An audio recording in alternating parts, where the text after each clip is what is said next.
You are listening to the Get Global Network podcast of the Ask-Avani Show. You can hear the show live on Saturdays at 3 p.m. in London, 9 a.m. Central Time in the U.S. on Sometro Radio, one of the original member stations of the Get Global Network.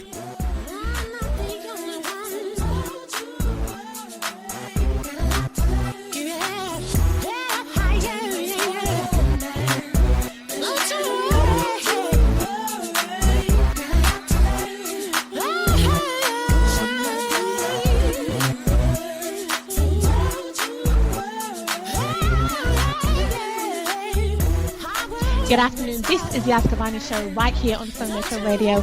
I want to say a big welcome to everybody wherever you may be, UK, USA, Europe and worldwide. You are in the place to be, and this is your regular stop with me, your UK Soul Queen Diva, right here on the Get Global Network. We have a very special guest here on the Ask-Avani Show this afternoon, author of the book Lies of a Real Housewife, Tell the Truth and Shame the Devil, Angela Stanton.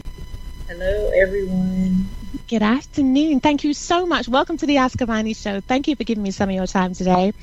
Oh, I really wanted to speak to you because I've been so, intrigued to hear about your story and your book. And basically, I know that you've been through a lot of turbulent times in your life, so you must be really strong to have gotten through those, right?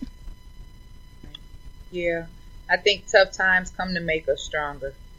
Absolutely. Absolutely. I mean, you are the author of the book, as I mentioned, Lies of a Real Housewife, Tell the Truth and Shame the Devil. Please, would you share some of your life story and what led you to write in your book? I wanted to share, I've experienced a lot of things that I think are important for us to speak on and share with young women that are coming up behind us. Of course, I was sexually abused as a child. I've experienced being raped, teenage pregnancy. I've experienced being in prison. I've experienced being homeless, betrayed. I mean, I've just about gone through it all in life. But regardless of whatever it was that I went through, I continued to have faith and I continued to believe in myself. And I continued to believe that I could be the best, regardless of all the mistakes that I had made in the past. And so I thought that it was very important for me to share my life experiences, not only my life experiences, but real life experiences in a day and age where we glamorize so many things that basically lead our youth on a path to destruction. And I think in a world where people are more focused on making money than actually helping or changing the mindsets, I want it to be set apart and I want it to be different, because I think that real pain is something that you don't ever want anybody to experience, not even your worst enemy, real pain. And so I felt that it was important for me to, share my story for all of the other, and I can't even just say young women, but there are some young men that have had some of my same experiences too, and are currently going through those experiences as we speak. So I just thought that it was important to shed some light on some issues that we usually don't want to talk about. And it just so happened that Phaedra Parks was a part of it, and that's kind of like where we are. Absolutely, absolutely. I mean, you've called the book, Lies of a Real Housewife, and you've mentioned that she, is the lady in question you're speaking about. But why give it the subtitle, Tell the Truth and Shame the Devil? That's really, powerful. That actually was thought about by my mentor, who also wrote the foreword on the book, Dr. Elvita King. She's also the niece of Martin Luther King Jr. She came up with that because she knew that it was my truth. She had counseled me for many years. For anybody that read the book, it was a transition period that I went through in life, and she was there every step of the way. So she knew that it was true. And so that was something that she came up with, because at the end of the day, the truth is the only thing that will set you free, even if you have to shame the devil while doing so. Wow. So do you feel that no matter what you had to do to get your side of the story out, you wanted to make sure that people knew exactly what you'd gone through? That's why you wrote the book? Yeah, that's exactly why I wrote the book. I wrote the book because I knew that I had to share my life experiences. I had been in the prison, so there are so many women in there that just don't have hope. I work in detention centers and group homes, and there are so many young girls that have given up So yes, my story is just that important. It's not for everybody else that gets it. It's for those that don't get it. So I'm really here for the ones that are broken and need hope and need inspiration. And that's my whole focus. Absolutely, because you have been there. You know what they say, only who feels it knows it, right? And so you definitely have been through that. And that's true, because I get a lot of time, I sit amongst a lot of scholars, and the first thing they always holler is, oh, well, I'm educated. And I know that in order for one, in order to be educated, what you have is knowledge. But Right. then life experiences gives you wisdom. So when you weigh the two, education versus wisdom, you understand you got to kind of figure out which one is really the best and which one has taught us the best lesson. And I think that our best lessons come from life experiences. Absolutely. Right? As I like to say, yeah, the University of Life, right? Yeah. Absolutely. I mean, you wrote this book, and, it is a bestseller. I must tell everybody out there, it's a bestseller, and it's been, really popular. But, I mean, Phaedra Parks was your former friend. So why did you almost feel like you were kind of having to expose someone who was your former friend? Because, she's a lawyer and a reality TV star now, so... I don't think that I looked at it as exposing. I think that I just told my story. Anyone that has read the book, and I know that in the media they've done a lot of focus on Phaedra Parks, but she's just a part of the story. The story is really my memoir, it's my life story. So it also talks about family issues and how I was molested by a family member at a very young age. His name is also in the book. This book was a part of my healing. So I just told my story, and if your name was in it, or if you crossed my paths and something happened that was significant enough for me to remember or to write about, then it's in that book. So there are several celebrities that are in the book, but I think a lot of us just put the focus on Phaedra because, for one, she did file a frivolous $30 million lawsuit that she lost. And I think that also put a lot of tension on the situation. Right. I understand. Absolutely. So this is not just an expose book, as it were. No. This is your life story, and these people just happen to be included because they were a part of your life. So when you were deciding that you were going to write this book, when did you start to put it together? Was it when you were incarcerated, or was it after you were released? Actually, I've written several books. I did write a book when I was incarcerated entitled Life Beyond These Walls. And it's kind of like where I walked around prison every day with a pen and a pad interviewing different women that were incarcerated with me, because I had one thing in mind. I knew I wanted to help young women, so I knew that they needed to hear their stories. I decided to write Lies of a Real Housewife after I got released. And I saw the first episode, and I saw where she had married Apollo and my other co-defendant, who was one of Apollo's best friends. They were street brothers, Everett. She had given him a job working in her office as a paralegal. So it's like when I saw that episode, everything came together, and I can't give you guys all of the goods. You have to order the book to get it. But Absolutely. It was when I saw the first episode, and I decided, hey, I need to go ahead and write this book. Wow. So that must have been like an epiphany moment for you. Like, okay, this is it. I'm going to have to do this. Yeah. Wow. Definitely.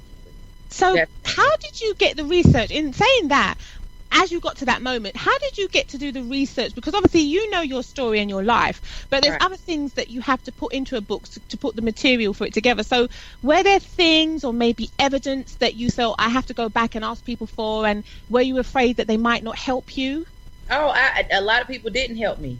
But I knew that I was telling the truth, and I knew that I was telling my story, and I knew that as long as I was doing it the right way and from the right place, that everything would come together. And so I set out on this journey, and I had to go back to Clayton County Courthouse where I got sentenced. I had to go retrieve paperwork from there. I had to retrieve paperwork from the Federal Bureau of Investigations. So I did kind of like have to play PI.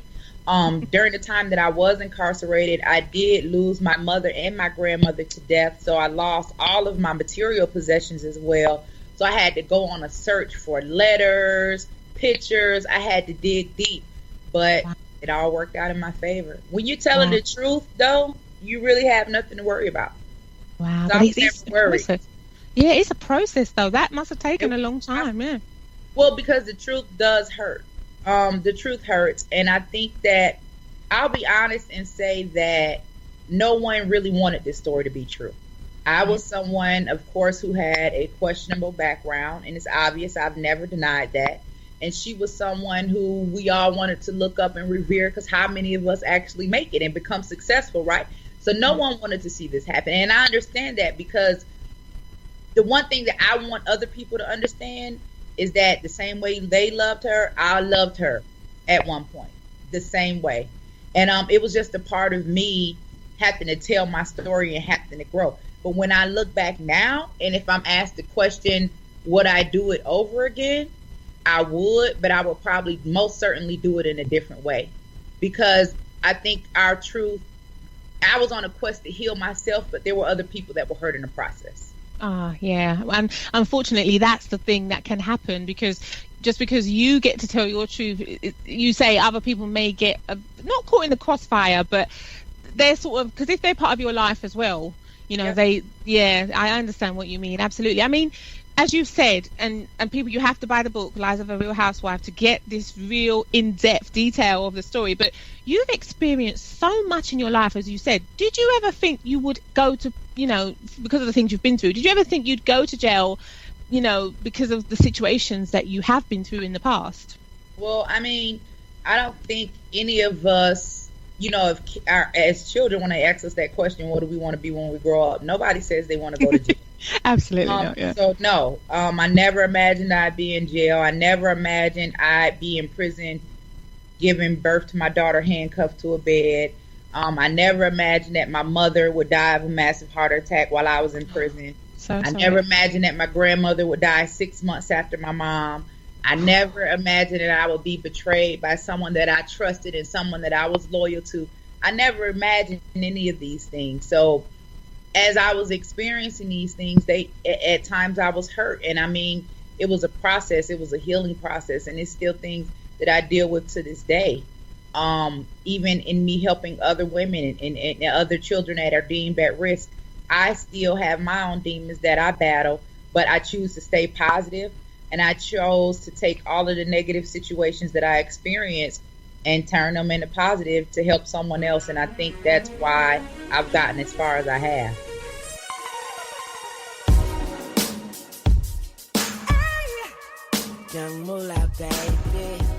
Hi, this is Avani, UK Soul Queen Diva, and you're tuned into the Ask Avani Show on the Get Global Network.